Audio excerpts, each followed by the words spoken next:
What's up, y'all? It's Nate Richezz the 8th, Masters of the Road. You are now tuned in to Encore Radio Show. The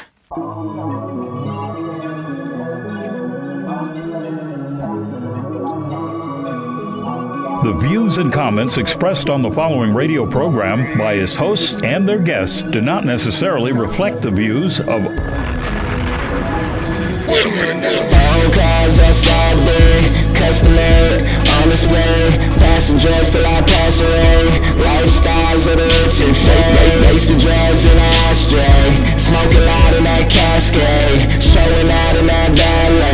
These are lifestyles of the rich and fame. I'm trying to get a Bushini account. My alpha probably talking more than your rent is about. I'm spending money just to make it, we getting it out. But that's the hustle, nigga, guess I just figured it out. Gold on my neck, goals on my check, holes on my dick, foes on the net. Niggas think I rose from the dead, put the pressure in, they fold under that. Fool niggas only trying to join the code for the DAC, no flash. Doing shit that Good morning, folks. The Encore Radio Show, live here. Yo, we're at Real Life Studios. Shout out to them for allowing us to record here. Harlem. I really appreciate it. Yes, we in Harlem.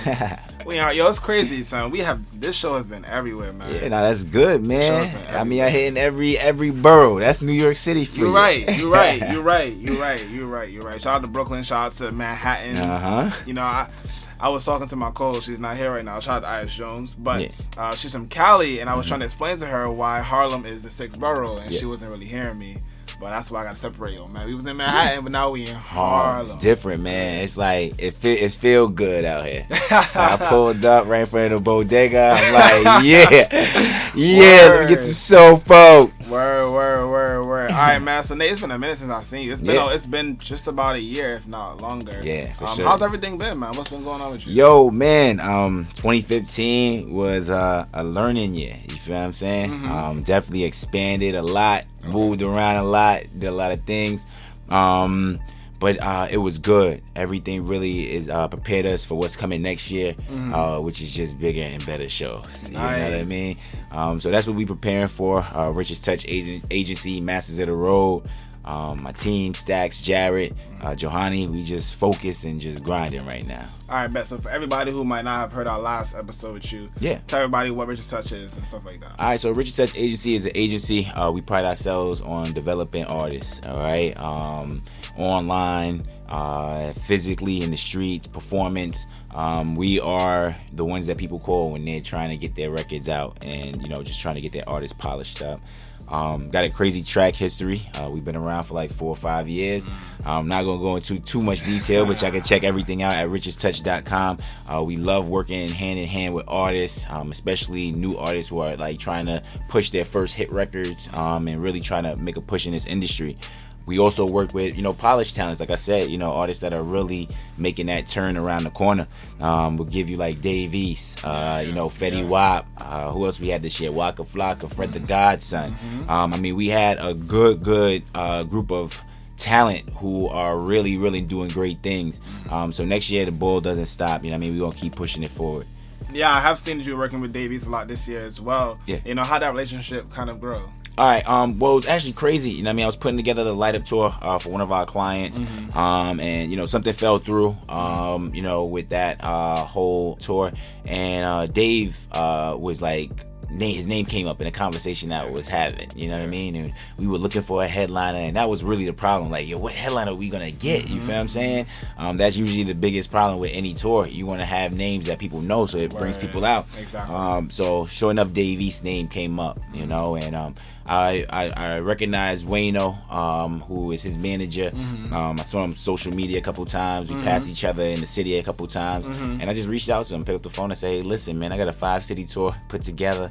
I said, I have this talent from Connecticut who wants to make the run as well too. Let's make it happen, So essentially, we did 4 cities with Dave East. We did radio, which was amazing. He met with fans. We did some in stores.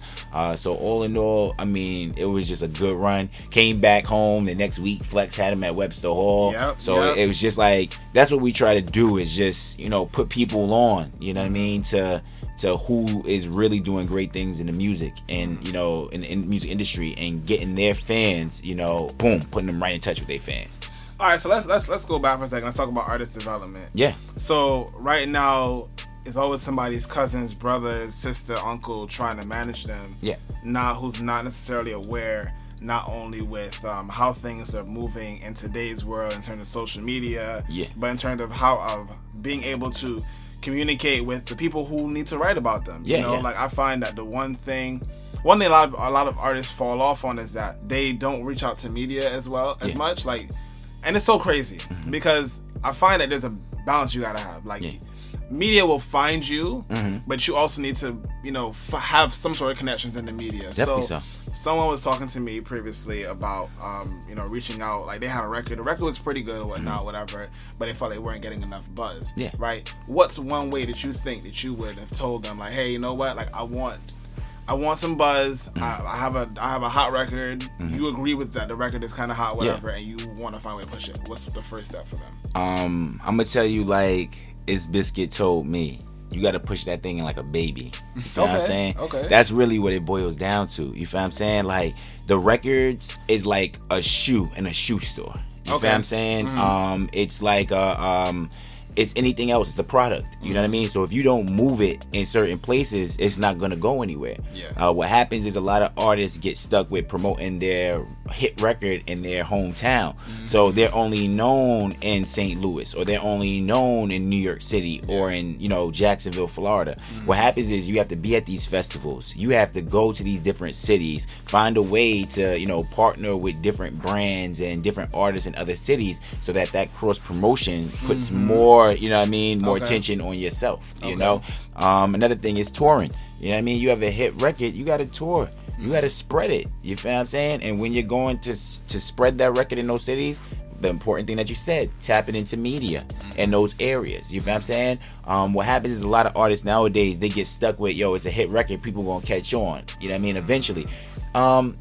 Sometimes. There you go. You feel what I'm saying? Because you will have a record, you know what I mean? Like Trap Queen, where it was the power of the people that pushed it to, you know what I mean, where it's at. You feel what I'm saying? And the power of people will always be the highest value. You feel what I'm saying? When you're able to talk and, you know what I mean, somebody says, oh, yeah, I heard that name. Bryson Tiller is another name. Like, that came up like that. You feel what I'm saying? Word of mouth. You feel what I'm saying? As long as you got the talent and, you know what I mean, you're putting the product in in front of the right people, it's going to get heard.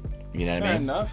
All right, so you mentioned touring. Touring is something that I think that a lot of people should do, not just artists but media as well. Like, you can't, like, you may have a dope pen, but people only know you in New York City. Yeah. Like, because again, tours aren't like a dime a dozen. Like, aren't a dime a dozen. Like, it's hard to find someone who's putting together a tour. It's hard to make that connection with them.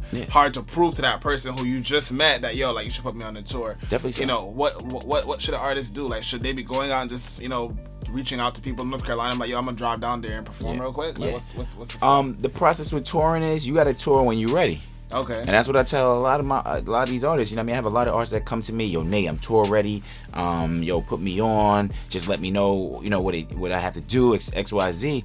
And it's like, yo, you go on tour when there's an anticipation of you. Okay. You feel what I'm saying? Okay. There are certain things, called like you have like promotional tours where sometimes you go out there and you trying to promote it.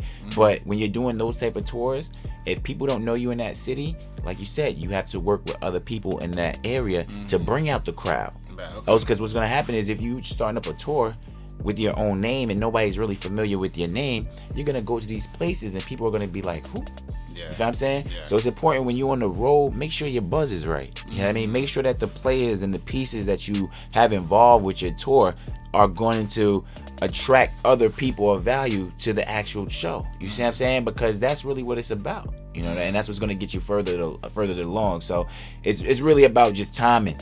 Okay. You know what I mean? Right. Tour ties very, very high. It correlates very heavily with timing. I had Carrie Nixon in here from the Source magazine a couple of weeks ago. That's right. And we were talking about performances. Like, for me, if I like an artist, I'll go on SoundCloud and I'll listen to you, whatever, and I like you from that.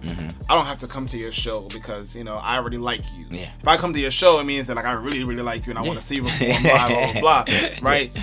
Now, performances, how important is, like, you talked about being tour ready. Yeah. How important is it for an artist to be able to perform? It's where you make your money. Okay. It's highly important. You feel how do you practice to How do you practice that? Rehearsal studios. Okay. You feel what I'm saying? Like, I tell artists all the time, like, hip-hop artists, you can get up there and you can have one mic with a DJ and rock out and do your thing. You feel what I'm saying? Like, that's what hip-hop was built on. You know what I mean? When you're in R&B, when you're in rock, when you're in, you know, those genres where you really gotta capture the crowd, you know what I mean? You see these R&B, you know, singers nowadays, they have the dances, you know what I mean? The rockers, they doing a lot of the smoke, which we've been doing for years, but they do it because it creates an experience. Okay. You feel what I'm saying? And that's what it's about with your stage set, you know what I mean? You can go up there and hug the mic all you want, you know what I mean? And look at everybody all crazy and, you know what I mean, turn up and jump up and down.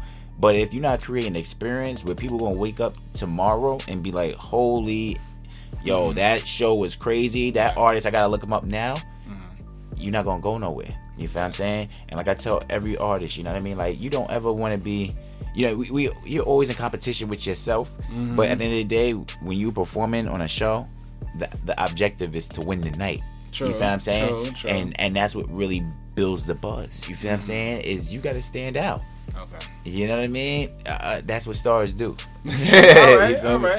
All right. So I noticed that a lot of artists, like I have 3 labels for artists. I have like up and coming, I have mid-major, and I have mainstream. Gotcha. Right?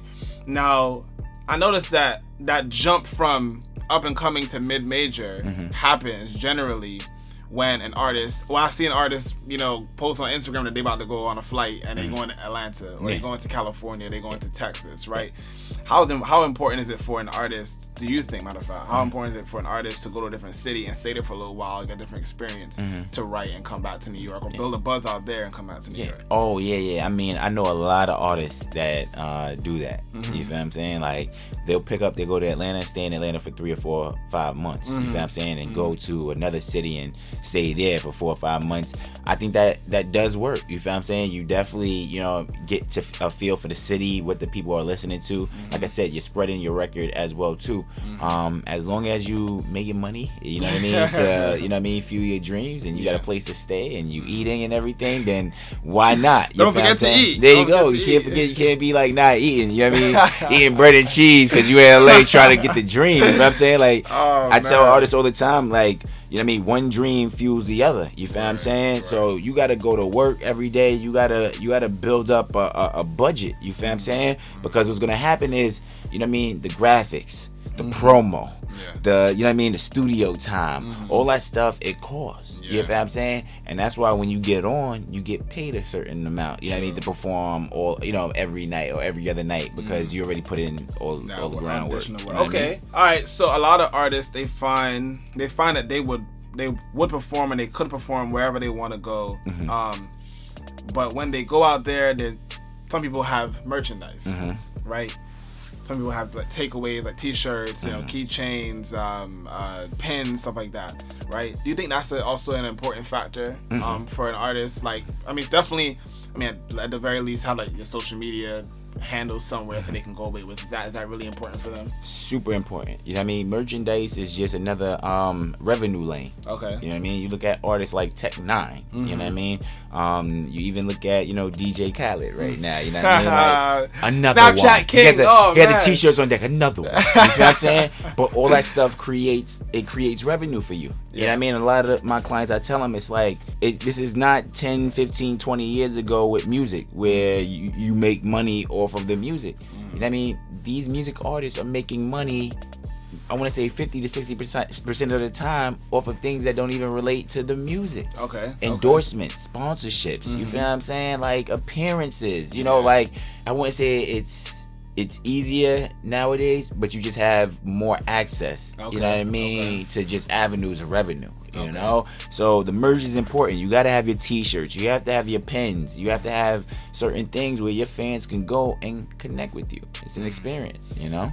So right now we talked a lot about avenues that the avenues that artists have to fans, right? So one thing we haven't mentioned yet is like SoundCloud, Mixcloud, having your own website, things of that nature, right? When it comes to SoundCloud, how much free material do you think an artist should be giving out? All right. I'll give you an example. Okay. All right. Remember Travis Porter? Yeah. All right. Travis Porter. I was working with Travis Porter when I was doing a few things at the label when they were starting to sizzle, and we had them like on strip club runs and everything. The thing about Travis Porter was their fan base was like a college fan base. Okay. You know what I'm saying? A lot of free mixtapes, a lot of free performances, free appearances, free. Okay? What happened was, started getting to the album side of things. Yeah. And people that were not paying anything for this music, or you know what I mean, and not paying anything to see these acts, are now being asked to pay $15 for this project, $25, $30, $40 to see these guys in concert. You see what I'm saying? And what happened was, those fans didn't have a track record of that, of doing that. Yeah. So what happened was, their buzz died. You feel what I'm saying? Because there was nothing to monetize on. Yeah. What you want to do is, of course, you want to put out material. You want to get material out there. But it's also very important to monetize. Why? Because you paid $20, $30, $40 an hour for that studio time. Right. You know what I mean? You paid $100 for that graphic art. You know what I mean? So you got to make back what you put out. You feel what I'm saying? Features. You know what I mean? You're going to pay, you know what I mean, $2,000 or $3,000 to get a feature done. Make sure that it's going to get promoted. Make sure that it's going to get out there and things like that. So as an artist, it's just all about being smart, you know what I mean? And just making sure that that you understand it is a business all around. All right. So now, rolling from SoundCloud now to what we now have, these fantastic streaming sites or streaming companies, Apple Music, let's go with the giants, Apple Music, Spotify, Tidal. Yeah. Right? With those three, the average artist does not know how to get their music on any of those three. Yeah. Right? How important is that now that ASCAP and SoundScan, they count those they count those listens as I guess once you get to like 1,500 or 2,000, whatever it is, it actually counts as one album sale. You know, how important is that to have your music up there? It's very important because I'll be honest with you, these execs, these promoters, these booking agents, they're not bringing anything on unless it's attractive. You feel what I'm saying? And I even went to, you know, some of my mentors with some private projects that I'm working on, and they like, Nate, what's the guy's BDS? Yo, Nate, what's the guy's numbers on this? And if it ain't up to par, they're not really trying to hear it. And that goes back into the talk that we had about the power of the people. Because if it's really doing shit, they gonna hear about it from the people way before it's even brought to the table. You see what I'm saying? So, I mean, it works hand in hand, you know? Definitely does.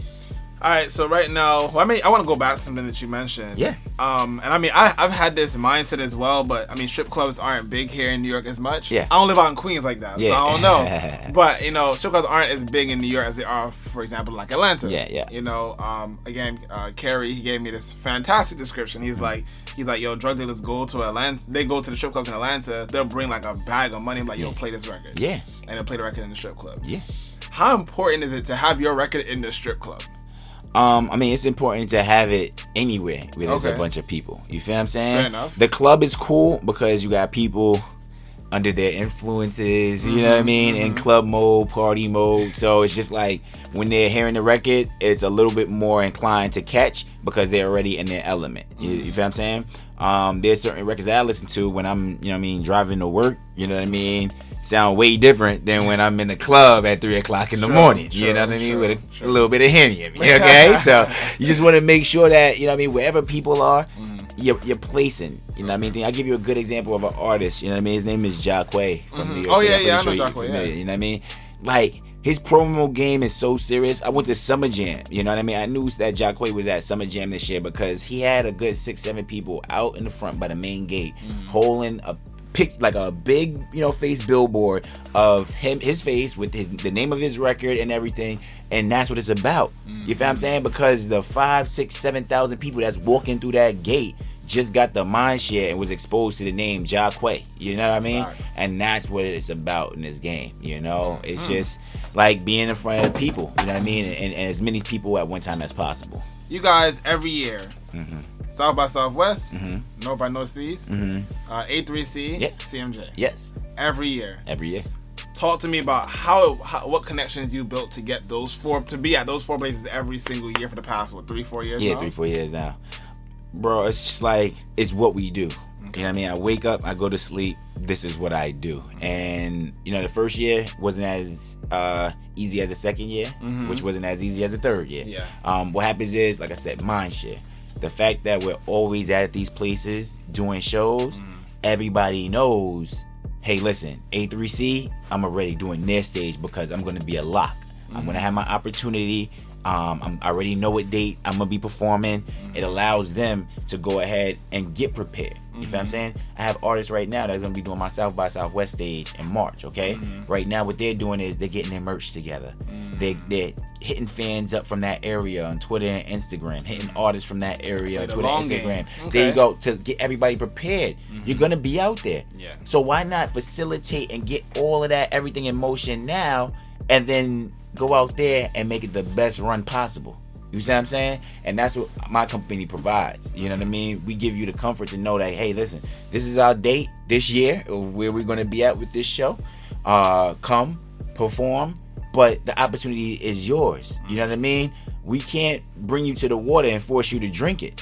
You feel what I'm saying? I can bring you to the water, but this is a new city.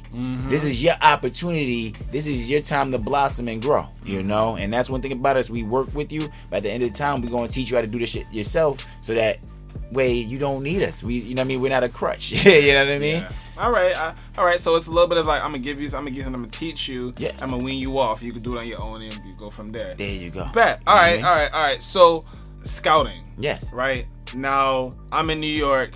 If I know I'm going to Texas in March, there should be some artists that I should know that I might want to work with. Yeah. Who's going to be out there, whether they live there or they're traveling there. Yeah. Right. It's one thing, obviously, to scout and just find an artist that has like a large social media following. Yeah. And it's another thing to find an artist that actually fits you. Yeah. Right. Or so that's a good fit for you. Yeah. Right. Is that something that your company offers? As far as like what, booking and talent? No, like say for example, like we're here again in Real Life Studios, whatever. We come through here and it's all right. Well, we just landed. We want to record with some artist. Yeah. That's gonna be a good look for us. Yeah. That's something that you guys offer. Yeah. Well, I mean, we have relationships with a lot of rising talents. You know what I mean? Different cities. It's just really about the sound. You know what I mean? And that's what I told you we pride ourselves on, is like, we try to get those talents from up and coming to mid-major, like you said. Okay. That's really where, you know what I mean, our lane is. And then once we're done with that, we pass you on to somebody else who can get you from that mid-major slot, you know what I mean, to the major. Okay. And that's why it's important, like I said, the BDS and all that stuff, because when I'm running back to the label and talking to these execs and doing certain things, it's very important for me to have substance and numbers to bring to them. You know what I mean? And next year, one thing for the company will be getting talent signed. That's our main push that we are really, really focusing on next year, is we will be getting talents deals, singles, distribution, full, 360 deals as well too. But it's just, we want to cement ourselves a little bit deeper, next year, and that will help us a ton. Okay, so a lot of artists, they have the power now. So you talked about things like BDS and like that, whatever. And then there are some artists who they don't care, they don't look for that shit at all. It's not something that they're focused on. They're focused on building a buzz with the people, right? When they go out to their shows, whether they're traveling or they're here in New York, whatever, if they go out to their shows and they see 100 people out there, or every time they perform, their buzz, the crowd rises, they're happy with that. When they look on their SoundCloud and their SoundCloud has a couple thousand listens and whatnot, they're happy with that because they believe that kind of translates into more, and it gets opportunities for them on Twitter, Facebook, blah blah blah. Rolls into everything, right? How important do you think the internet was to build the confidence of the indie quote unquote artists out there in, I guess, 2015 now, going on 2016? Man, everything is in your hands. You know what I mean? And that's what's really, really crazy about it. And a lot of these indie artists, they have home studio setups, or, you know what I mean, home studios that, they could go ahead and just get, straight hours from. So, I mean, it just gave people more control. That's what social media did. It gave everybody a voice, you know what I mean? For the good, for the bad, you know what I mean? But at the end of the day, I feel like everybody's opinion should be heard, you know what I mean? Because we're all different. We all came from different backgrounds. But one thing that brings people together is music. You know what I mean? For sure. If you go to these concerts, I mean, you look around, it's colorful, man. Yes, it is. is. You know what I'm saying? It's it doesn't matter what genre of music it is. And I feel like that's because the music genres are also bending and stretching and kind of, you know what I mean, falling on top of each other. A little bit, yeah, definitely. Which is great, you know what I mean? But I just feel like more or less, that's it. It's just quality, man, will always rise to the top, you know, before anything. Distribution deals or label deals. Right? Can you break down the difference between the two? Yeah. And then figure out from your perspective which one do you think is best at this point? Well, distribution deal is when like a label brings you in, you keep pretty much full creative control of your project and everything. Their job is just to get it to the online retailers, physical retailers like Best Buy and things like that, on a distribution end. Okay. Then you'll have like I told you, the 360 label deal, where they'll bring you in, they'll give you connections. They'll get you on the radio in all the major markets. You feel what I'm saying? They'll polish you up. You feel what I'm saying? But you are on a 360 deal. You know what I mean? All the sponsorships, all the shows, all of that, they're taking a percentage of. You feel what I'm saying? For some artists, that works. For some artists, they want a distribution deal. You know what I mean? At the end of the day, I tell everybody, get a good lawyer that's on your side, somebody that's going to take their time, look over everything, and make the best decision for yourself. You feel what I'm saying? Just because it's money on the table doesn't mean it has to be in your pocket tomorrow. You feel what I'm saying? Do you think that so if I sign the distribution deal, right, I don't get access to the radio like that because we're not in the 360 deal. Like I think of someone like Chance Rapper, for example. Yeah. Chance has been moving for a clean 3-4 years, right? Yeah. I don't think I've ever seen Chance on Hot or Power. Yeah. I don't. Aside from, I think this year was probably the biggest year for him in terms of me seeing him. Yeah. Cause I know I saw him on the Colbert Show. Yeah. I saw him on one of those like late night shows, whatever. But he's fun. He's like really getting out there more. Do you think it's like collusion where they're like, okay, you know what, like if you sign this deal, we got you, but we're not gonna push your name at all anywhere else? You know what it is? I mean, with the distribution deal, their job is just to distribute. That's all they do. You know what I mean? They just want to get the joint out. That's it. You feel what I'm saying? And make sure the numbers are high. When you're signed to a 360 deal, the labels, they can make more. You feel what I'm saying? So the push is a little bit different. The thing about Chance is independent, but he's a successful independent. Yes, and when you're a successful independent, bro, it's beautiful. You feel what I'm saying? Because you don't have a label to answer to. You can put together your own tours. You know what I mean? Like, I feel like God's gift to musicians is being a successful independent music artist. Okay. You know what I mean? I think that's even better than signing a big deal and having your face all over the billboards and all that stuff, because that's cool, but at the end of the day, that's coming out your check. You see what I'm saying? When you're an independent artist, you know what I mean? You're out here, you're thriving, you know what I mean? Manolo Rose, Trey Pizzy, Dave East, you know what I mean? Troy Ave, all those guys in New York that are actually tying up these boots, tying up these sneakers, you know what I mean? And they're out here in these streets, you know? And that's the most important thing that I feel is just like, yo, you got to be willing to want to get out. That's it. All right. So we're going to take a quick break, folks. When we come back, we have a lot more to talk to. It's the Encore Radio Show, folks. Good morning. Yeah. From growing up in rural Alabama to living as a hippie in California, author Lisa Thomas McMillan understands, in order to see the path that is prepared for you in life, you must first walk it for yourself. Lisa's inspirational book, titled Living Fulfilled, The Infectious Joy of Serving Others, is now available for purchase. All profits from the sales will go to help build a soup kitchen, which will provide thousands of monthly meals for the less fortunate. Visit www.pleasebelievepeoplearehungry.com to order your copy and help this worthy cause. I'm here with Ruth Masfin of Pocket. So Ruth, what does Pocket mean? So Pocket means people of color in tech. And what we do is we amplify the voices of people of color who are in the tech industry and allow them to have their voices heard by writing and contributing to our digital platform. Where can everyone find this platform? It's they could go to peopleofcolorinTech.com, also on Instagram and Twitter, POC in Tech. And we're back, folks, the Encore Radio Show, live here at Real Life Studios with Nate from Richezz Touch in the building. Yeah, what's going on, man? How y'all feeling? Man. So, at Nate Richezz, RICHEZZ, VIII. Yes, VIII. So, the 8, Yeah. Tell me about that again. All right. So the 8th came actually because I played football for a long time before doing music. You know what I mean? So in high school, I wore number 8. Through, you know what I mean, peewees and midgets, all that. I wore number 8. Only time I didn't wear number 8 was in college, my freshman year, because they had a senior who was number 8. So I was tight. But then the next year I got my 8 back. It also stands for something else because I always got an 8 with me, if you feel what I'm saying. But yeah, that's that. Respect. Yeah. So all right, bet. So let's take it first. Let's take a different way for a second. All right. So we got a lot of things going on in society. A lot of stuff going on in society. Yeah. We got Donald Trump. Yep. We have the presidential candidates coming up. Well, the presidential elections coming up. Yes. We have ISIS. We have police brutality. We have Black Lives Matter. We have domestic terrorism with the shootings that's been going on. I mean, almost like weekly now. So true. You know, going back for a second to Black Lives Matter, what do you like? Do you think hip hop has done enough in support of Black Lives Matter and in support of police brutality and all these cases that we've been seeing, kind of really stemming back to Trayvon Martin?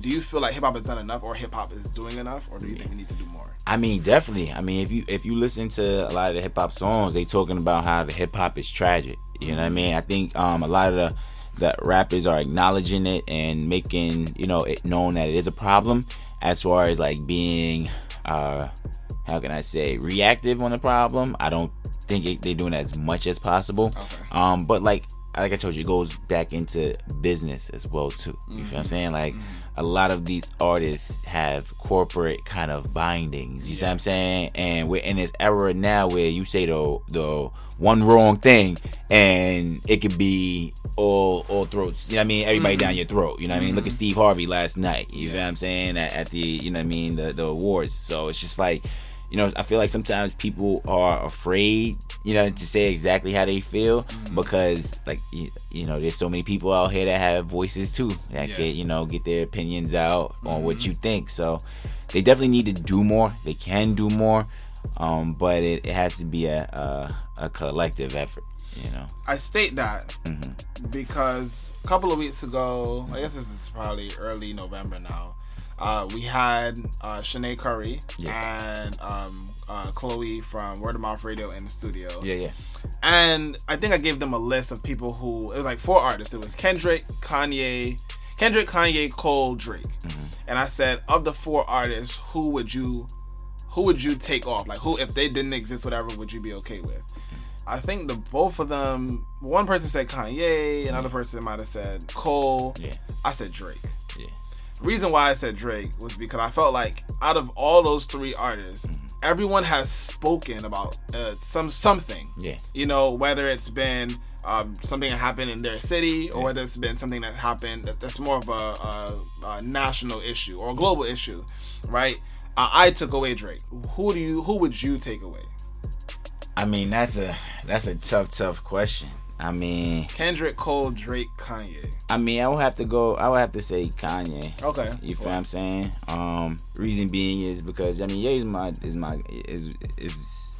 an icon in hip hop. I mean, no disrespect to him, but I mean, first of all, the shoes are $2,000. The clothing is crazy bread. You know what I mean? It's like an exploit of the culture. You feel what I'm saying? Okay. And yeah, he makes great music and he does all that stuff, but it's a lot of craziness that I feel like is involved with all of that stuff as well too. You know what I mean? Drake, I would keep Drake because he hasn't said anything on, you know what I mean, probably vocally about everything that's going on, but I feel like Drake overall has good intentions. He's always done great things for the, community, people, and he's put a lot of people on. That's why I like about Drake. You know what I mean? I can respect that. He not afraid to, you know what I mean, bring out fellas, guys with records that he likes, so I salute that. Kendrick, he speaks from the heart, very raw, you see what I'm saying? I always commend that. And Cole, you know what I mean? He's just one-on-one with his fans. And I'm a big fan of that. Like, when I see an artist connect with their fans and show their fans that they care and that they're appreciative, I don't care what you do. You know what I mean? Like, I'm on your side. That's the crazy thing, because I had not listened to one thing from J. Cole until I want to say late 2014. Yeah. Once I saw him out there in Ferguson, I was like, this is an artist that I need to pay attention to. Yeah. I went back. I think the same night I might have went on iTunes and bought like every album that he had. Yeah. And I was like, let me go back and listen. Mm-hmm. And then 2014 Forest Hill Drive dropped, and I was like, here we go. Yeah, now you caught up. Yeah, now I'm all caught up. And, you know, it wasn't that I was caught up and he wasn't talking about nothing on the project. Yeah. The project was literally, it almost seemed like the project was fit for the times, whereas he had been writing that project the entire year. Yeah. You know, so a lot of people, they have this conception. Well, actually, no, it's not, I wouldn't even call it a misconception. I believe it fairly right. Yeah. That if you look at like maybe from 2000 to about 2013-ish or whatever, a lot of artists weren't really talking about much. Yeah. Right? We were in a spot where it almost seemed like it was like a utopia. Like, we were in war. We were at war in Iraq and Afghanistan and whatnot, whatever. But at home, things were quote unquote okay. Mm-hmm. Right? And then Trayvon Martin happened, and Walter Scott, and Eric Gardner, and so on and so forth. Rakia Boyd, we can keep going. I can keep going. Literally, Tamir Rice. I can keep going over until the end of this podcast, basically. Yeah. Of names, people who have lost their lives, and I find that the tone changed. A lot of artists, you know, I stopped hearing people say, "Oh, why you fake deep?" Mm-hmm. And I started hearing, "Oh, you're woke." You know, I feel like you're actually listening. You actually focus on things that are actually happening in the community. So, do you think that artists, I guess, between that original time period of 2000 to about 2013, it was that they didn't have nothing to say, or that people weren't listening, or people didn't care about what was going on until more so now, where everyone has to speak on it? Yeah. You know what it is? I felt like that period, right in that time frame, everybody was trying to figure out the shift. Okay, it was like a digital shift. You feel what I'm saying? Definitely. So I feel like more or less people were trying to figure out, all right, cool. You got SoundCloud popping up. My mixtape app's coming out. You got iTunes. You got all this stuff coming in. I feel like right now the music spectrum has just kind of settled itself. You know what I mean? You got Tidal. You got your players now. You know what I mean? Even Revolt. You know what I mean? We was dealing with the whole Revolt TV. Like, it's just... It was like that whole it was like a whole technical period with, you know, between 2000, I want to say, from the time I graduated high school, 2007? And that's when things really... Seriously? Yeah, I graduated. How old are you? Yeah, I graduated in 2000. I actually graduated high school 2006. Okay, there we go. I'm about to say, I'm like, I'm older than that. 2006, you know what I mean? So it was like... I remember going to college my first year, you feel what I'm saying? And that's when everything we were learning about different video editing programs and all of this stuff. And I'm just like, whoa, what's going on here? Like, you know what I mean? This little camera could make, you know what I mean, footage look this good, you know what I mean? Yeah. So it's just like it was a whole period of change that just happened. And I think people had to adapt. But once they sat back and really looked at what happened, it's just like, damn, this shit actually made us easier. Yeah. You know what I mean? Like, yo, you mean to tell me, like, somebody could drop an album and literally I could be streaming it from my phone wherever I'm at? Listen. Like, come on, that's game changing. I don't have to go anywhere. I don't buy albums no more. Listen, the first thing I do is, if your album dropped, I wake up, open up my little Tidal app. As soon as I see it, I'm like, I just go to my offline content, I'm like, download. Yeah. And when I get on the train, I'm bumping the music. When I'm at work, losing my mind, I'm playing music some more, whatever. I'm listening to everybody's album. Whereas before, like, you know, I would have to wait. Like, I have, I don't know if I've ever said this story, but when Wale's album Ambition came out, I have pre-ordered it.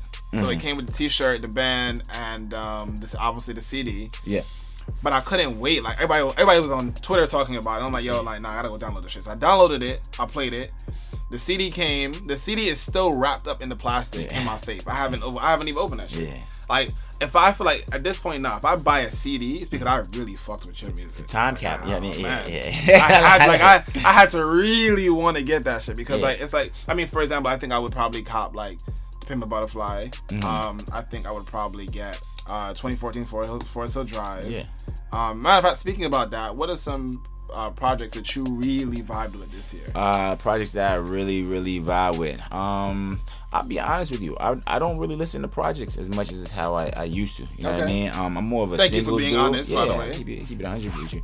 I mean, I'll go through an artist, album, listening to it one time. I'll select the 3 or 4 songs that I like, and those songs will be in my rotation. You know what I'm saying? Okay. If another song if a song on the album that I really wasn't paying attention to comes and I start listening to it later on, then so be it. But that's how much that's pretty much how I go through the projects. I'm gonna give you some names instead of artists that I'm really heavy with right now.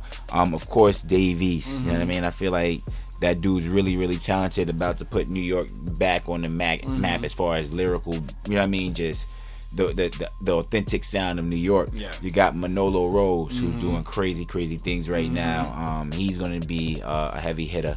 Who else do I got that I listen to on the regular? Bryson Tiller. Who else? Let's see, Tory Lanez. We got, of course, Future. Of course, Drake. You feel what I'm saying? Those are really names that I listen to. I listen to their records, and then a whole bunch of indie people, man. Okay, that's really it. That's the funny thing because someone asked me yesterday. Well, a lot of people asked me yesterday. What was my favorite album of the year? Yeah. Right. My favorite, not the best. My favorite. Yeah. And I mean, I'll say it now. It's funny. My favorite album, the one I listened to all year. Well, at least I don't want to say all year, but the one I could say that I probably spun the most. Yeah. Was Trap Soul by Bryson Tiller. Yeah. I woke up every day for a clean month listening to that. I took a break and I came back and I listened to it every day for at least this past week now. Yeah. And that was my favorite. Yeah. I felt like because so much music came out, I could not be as into it as I wanted to. Yeah. But at the same time, because I do the show, I don't have the time to listen to all the mainstream artists that I'm not talking to. So true. I'd rather listen to all the indie artists that I want to talk to or that I'm talking to. So if you ask me what any artist I'm listening to, I'll definitely give you names because that's what I do. But that's not what they were asking me. Exactly. They were like, oh, so did you fuck with Dirty Sprite 2? It's like, yeah, but no, I don't even like Future like that. Yeah, so it's just like, I mean, it's something for the mainstream and there's something for the indie. You feel what I'm saying? Don't get me wrong, like I love the mainstream because it's you have no choice. The records get played 10 times a day. You know what I mean? So even if you don't mess with it, at some point in time, it's gonna break on you because you're just gonna hear it everywhere. You know, the indies I relate to because it's just like I can listen to their music. I'm like, yo, why isn't this song on radio? You know what I mean? Like Jadena. You know what I mean? Like my boy Stacks. I remember, this is before Classic Man hit the radio. You feel what I'm saying? Like I promise you this. Like you can go to my Instagram and check it. You know what I mean? Because I put a video up. Nah, I kid you not. I'm chilling in the crib. I'm sleeping. My boy Stacks called me. That's my partner with Richezz Touch agency, Masters of the Road. And he hit me up. He's like, yo, Nate, I'm outside, man. Open the door. You got to hear this.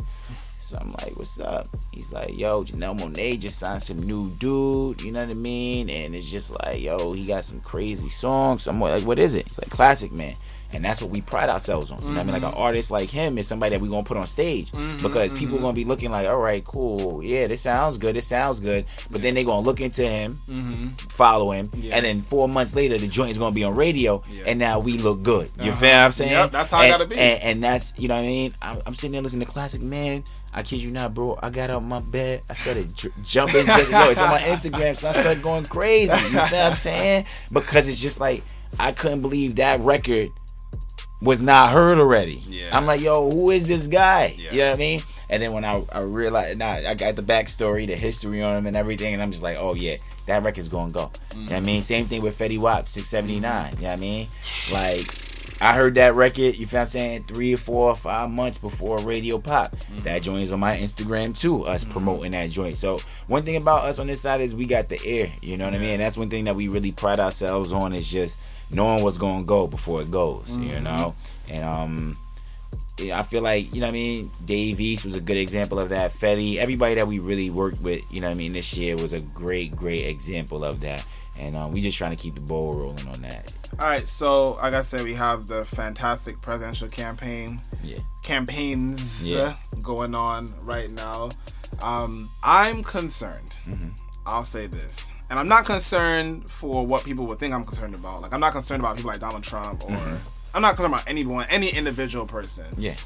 What I'm concerned about is that the people, the energy and the young people who came out and voted for President Barack Obama are not going to vote in the 2016 campaign.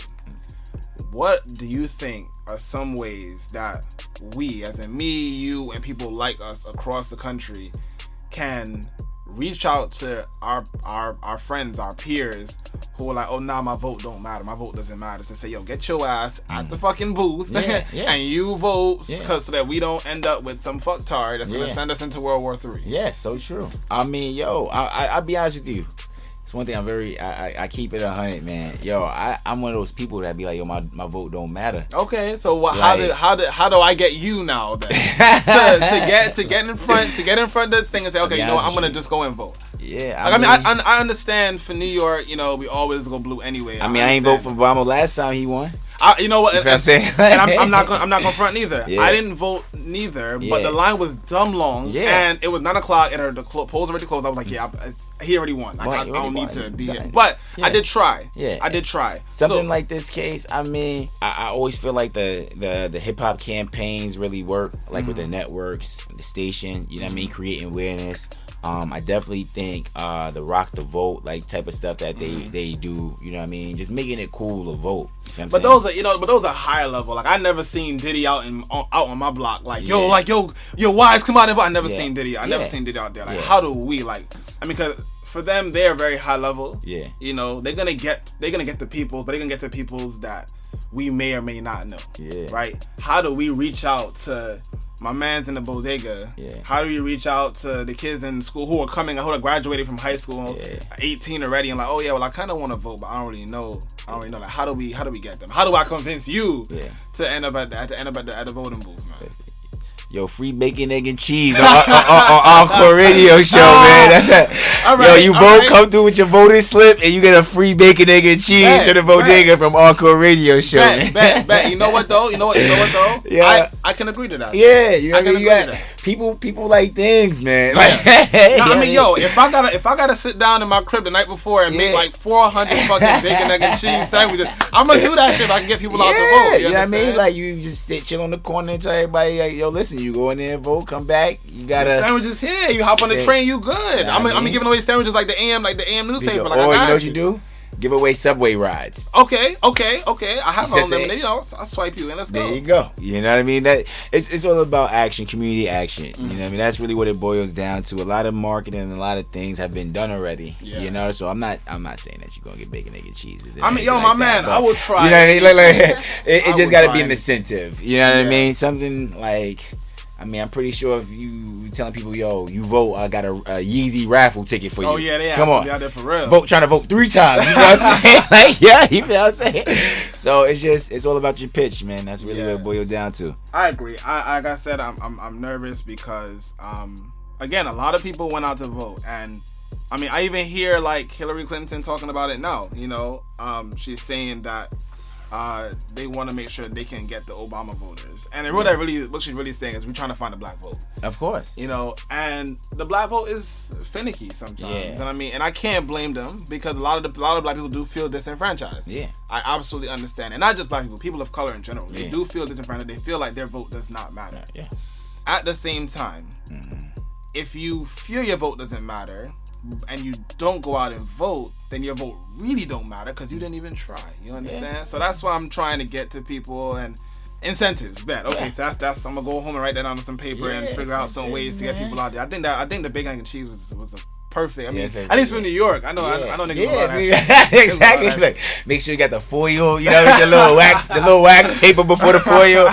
We hitting, boy, we hitting. Got the hot sauce, ketchup, all of that. In school, I didn't even go to first period till I had my bacon, egg, and cheese, man. That's New York for you, man. Exactly. Yes, it is. Yes, it is. So 2016, man. Mm-hmm. I know you got some big things going on. Yeah. You know, if we come back here this time around next year, right? What would you say? What would be your biggest accomplishment? Like if you say like, yo, like this, I had the perfect year. This is what happened. What would that be? I mean, the perfect situation by next year, that would basically be us on a different level. Still spreading music, bigger shows. You know what I mean? Like we want to network. You know what I mean? Like that's the main thing. We really trying to take our shows and get it to a lot of people.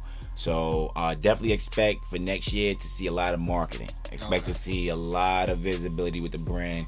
We're going to be sponsoring a lot of shows. I'm going to be hosting a lot of events. You know what I mean? And that's what we're doing. We're cutting back from a lot of the shows that we were doing outside of the city. We're going to do 12 New York City shows next year, which is very, very big. We only did 2 this year. Just to give you a perspective. Well, we did about 2. We did about 3. Yeah, we did about 3 this year. So I can't even say that. You know, but next year we're gonna do 12 New York City shows and 4 festival shows. That's our focus. You know what I mean? We will have partnered shows that we do with other curators in the area and stuff like that. That will be kind of like a la carte. But for the most part, we focusing on those 16 shows and just making them hot. You know, so dope. Yeah, man. Well, Nate, man. Yeah. First, I want to thank you for coming in as well. I appreciate y'all all the time, man. I appreciate you. I mean, look, there are people I respect. There are a few people I really respect. Yeah. You are one of them. I appreciate that. I respect y'all too, man, because y'all be making it happen, and y'all really, really put a lot of people on, and I appreciate it because it's unbiased. You know what I mean? I see a whole bunch of different guests here, and that's what I really commend you guys on, because y'all bring people up that's actually doing their thing. You know, we try. Followers and no followers. You know what I mean? Exactly. Like, I don't care about your follower count. I care about the content. How is your content? Is it quality? Like, let's go. Let's give you a bigger market. You know, I want them followers up. You know what I mean? That works, Wise. All right, folks. You heard it here. Yes. My man. Appreciate you. All right, folks. It's the Encore Radio Show. We out. Good morning. Masses. The Encore Radio Show is an indie creative network production and executively produced by Chris Scope Aesthetic.